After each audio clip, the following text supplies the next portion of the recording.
Hey guys, today we are taking a look at the new early access open world survival game Valheim and seeing how you can efficiently make a dual-sided fireplace. Now if you've seen my previous video about how to make a proper chimney, you might be wondering why you can't just knock out the back panel of the chimney into another room and have a dual-sided fireplace. First of all, if you're playing multiplayer, maybe that other person wants a little bit of privacy and doesn't want you to have a window into their room.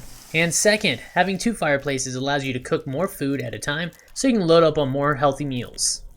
Having both these fireplaces funnel to the same place looks better for your house to have only one chimney as opposed to multiple coming out of the top. Today I will be showing you how to construct this dual-sided fireplace both against the wall and in the center of the room, although personally I think the chimney does not look very good in the center of the building.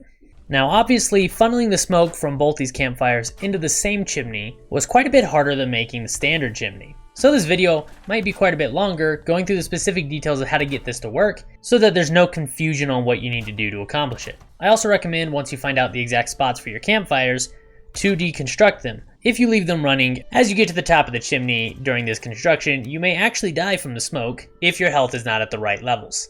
Anyway, we're going to begin out with the chimney against the wall. First, you'll deconstruct the two floorboards for your campfires. Once they're placed, go ahead and start by placing a partition between them. Then we're going to take the vertical 2-meter long wood beams and place them in the corners near the center of the room. Next, we're going to line the entire top edge of this level with wood beams.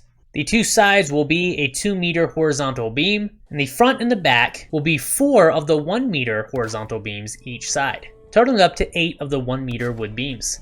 The reason we're using these 1-meter wood beams is once we get up to the second level, they allow you to snap in different locations, which means we can move both of these campfires into one singular chimney. So we'll place a full wall at the front and the back, centered out across the two campfires. And then we'll place a half wall on both sides, attached to the top half of these walls. If you attach full walls on the side, you will have smoke fill the house and it will not efficiently escape through the chimney.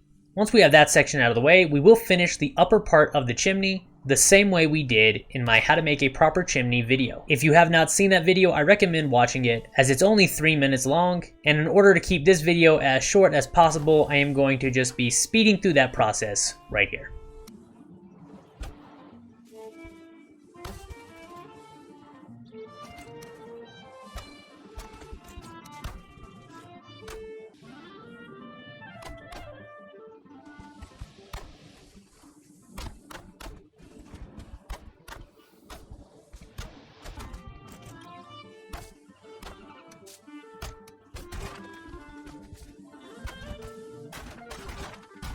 Alright, once the top of the chimney is complete, we will move on to how we're going to connect the roofing to this chimney. First off, you're going to want to add a half wall along the top of the entire house before you add roofing. This allows you to close up that gap that's allowing smoke to efficiently escape through the chimney. Once we have half walls across the whole thing, you can begin to roof it. Once you get along the side of the chimney, you will notice that it is not enough room for an entire roof piece. However, the 1-meter horizontal boards that allowed us to snap along a different grid will allow us to snap these roof panels overlapping each other, which will close up any gaps on the exterior of the house.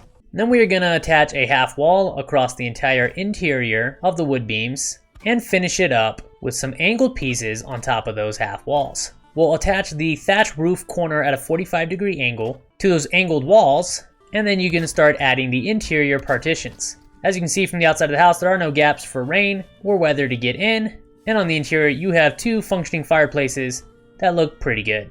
Just like any real dual-sided fireplace, I have had these act a little funky at times and blow a little bit of smoke in my face, but it only lasted a couple seconds. If you are worried about smoke getting in the house still and don't care much about privacy, you can remove the center partition full wall and place a half wall there instead so that smoke can escape a little bit easier. Alright, well that was your chimney along the back wall of the house. And now we will go through how to build it in the center of the building.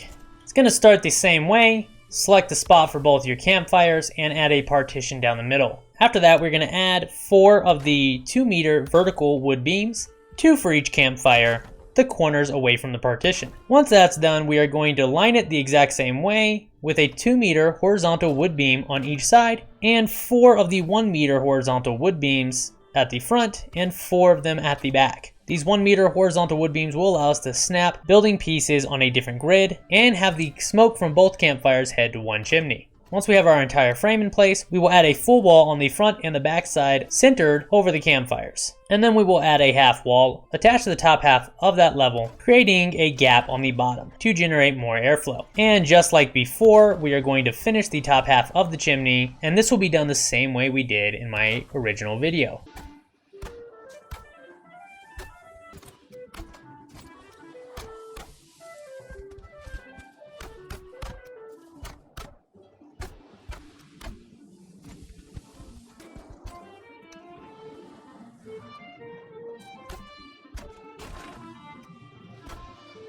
Once we finish the top half of the chimney, we will begin working on the bottom section to make sure no air gets into the house. Just like before, we will use half walls lined across the entire frame for the chimney, and then we will top the front and the back side of that chimney off with 26-degree angled walls, which will allow us to attach the thatch roof corner at 26 degrees to those.